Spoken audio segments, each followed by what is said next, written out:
agency scandal. And they are raising far more questions than the presidency's statement has answered.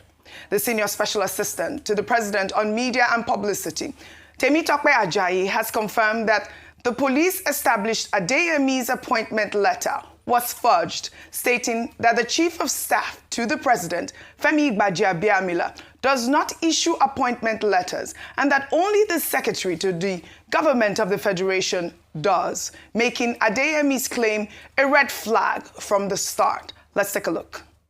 We don't know yet how he got a forged letter of appointment. It is clear, I've seen the police report, that the signature of the chief of staff to the president was forged.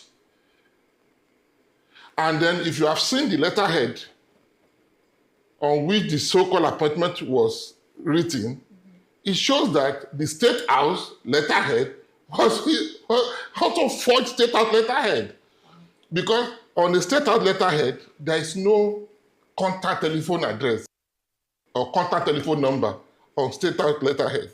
On his own, on his purported appointment letter, there is, so anybody who understands the way the system works, we know that this is pure scam and forged document. Well, in the meantime, an independent investigation by a civil society organization, Good Governance Group, has uncovered a far more alarming layer to this story. While Prince Adeyemi, the DG of the fake agency, was arrested in October 2025 and charged in November 2025, the budget code titled Presidential Economic Advisory Council, Presidential Foreign Intervention Promotion Council was quietly inserted into the 2026 executive budget during the very same months with a 1.3 billion naira allocation. And here is the crucial detail that explains how it slipped through the name Presidential Economic Advisory Council. The Presidential Economic Advisory Council was not invented.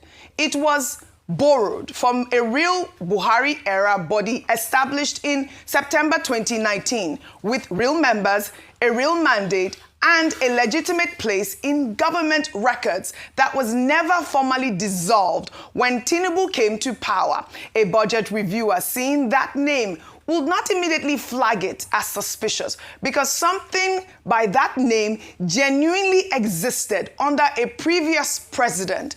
That is the camouflage.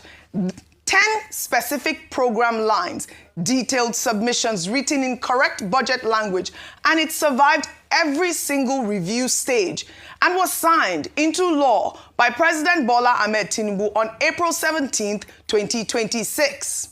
3 senior civil servants were officially posted to the fake agency by the Office of the Accountant General, sitting in an empty office for weeks with absolutely nothing to do. Ayo, this investigation reveals that Adeyemi allegedly borrowed the same name of a dormant Buhari-era body, inserted it into Nigeria's budget with 10 specific program lines. He secured office space at the Federal Secretariat and had 3 civil servants officially posted to him by the Office of the Accountant General of the Federation, all with a forged letter. And yet, despite being arrested in October 2025 and charged in November 2025, Adeyemi is not behind bars.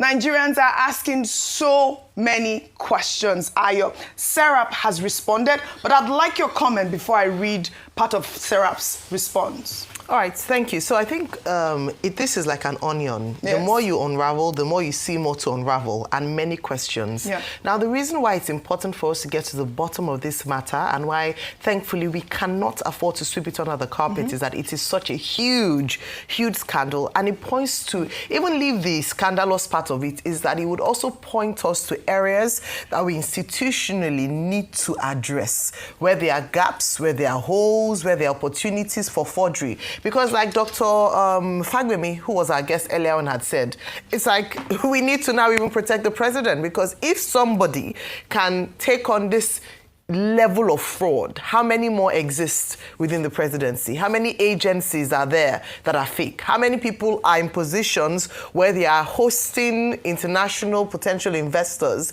and do not have any kind of formal recognition, and it's a forward position? And then I dare say that you cannot embark on this level of forgery at the level of government that Mr. Adeniyi did without Prince. Well, we need to verify if he's really a prince, because now we have to really verify everything about the man and see to what extent he is true. But it would be a shock to me and surprising if a man like this can take on this kind of fraud without an insider. It would almost be impossible, because a few questions that have been asked in public space. Number one is that there was a budget defense that was done. Yes, I understand, he used the name that existed, but who represented that agency in the budget defense? Was anybody there to represent if there was anything at all? Who signed the appointment letter? They say it was forged, but it means that someone can forge a document at that level and it would pass through to the extent of opening a CBN account. There are questions to be asked, and I'm sorry, heads have to roll. If not, we will not learn lessons, because how are we sure that the man that is standing behind the president protecting him was given an appointment letter that was not on a forged letterhead? It compromises. You have opened No. What I'm saying is, I'm just saying that if this can happen, anything can happen. And for the credibility of this government, they must find out and get to the bottom of this, so that we do not have thousands. We have ghost workers. Now we have 4 agencies and workers. Ghost agencies that should not exist and are receiving budgetary allocation. So for the good of this nation and to engender trust with the people, we have to get to the bottom. Who are those? In fact, Dr. Fabemi suggested earlier on that some principal people should go on administrative leave until this matter is fully addressed, investigated.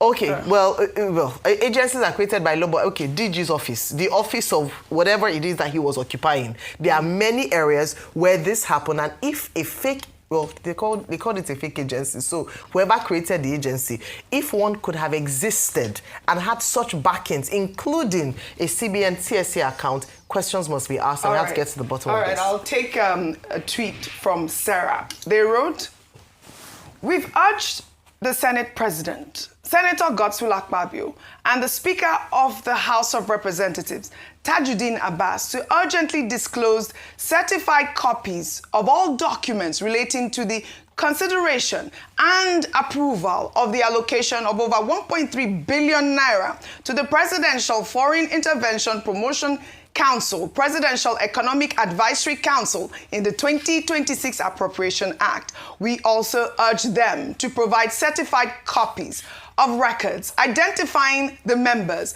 of the National Assembly committees that considered the allocation and the names and official designation of all public officers or representatives who appeared before those committees to defend the proposed allocation. Nobody has a more sacred obligation to obey the law than those who make the law. The National Assembly ought to keep an eye on what the executive is doing and to keep the presidency and agencies of government in check, including before and during the appropriation process, by thoroughly scrutinizing executives' budgets proposal before any authorization." I mean, very well said. For me, this is where the ball was dropped. At the National Assembly, the Budget Office, again, the Office of the Accountant General of the Federation. How did this slip the crack? You want to speak, Dr. Abati? Sarah is making that request under the FOI Act. Yes. Yeah, it's not just enough to say this is what Serap is saying. Correct. But, the application should go under the FOI Act. Right. And I hope that the National Assembly will respect that request. Okay. I think one part we're not talking about is, we keep saying, yes, this person dropped the ball.